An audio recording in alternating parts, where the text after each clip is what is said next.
Hello, this is Sally showing you how to use your remote assistants.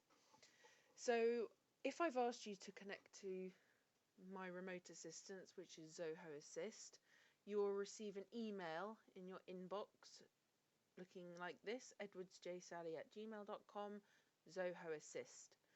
So if you click on your email, and then you'll need to click on the join session here in the middle. So if you click on that,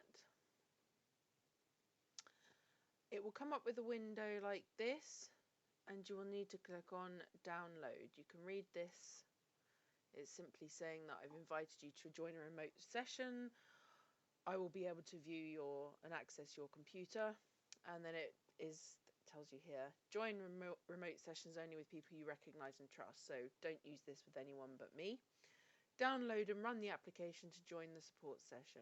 So click on download, and you will notice down here it will come up withzaconnect.exe. It depends on how fast your internet speed is as to how quickly it downloads, but it shouldn't take you too long. So then you click on the ZA-Connect down at the bottom, and shortly after you've clicked on it, it will come up with a window. There we go, Zoho Assist, initializing remote session.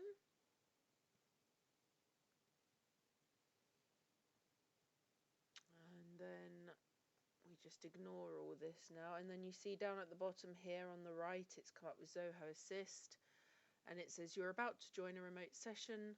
Technician will be able to view and access your screen. By clicking on join, you allow the technician to perform the following actions. Take screenshots, clipboard sharing, and you can end the session from your console. So you need to click on join. And then once you've done that, I then will have remote access of your computer. As you can see, I'm on another computer now, and I am changing between things from a different computer. Right, well, hopefully that's helped you. Speak to you on the phone in a moment. Thank you.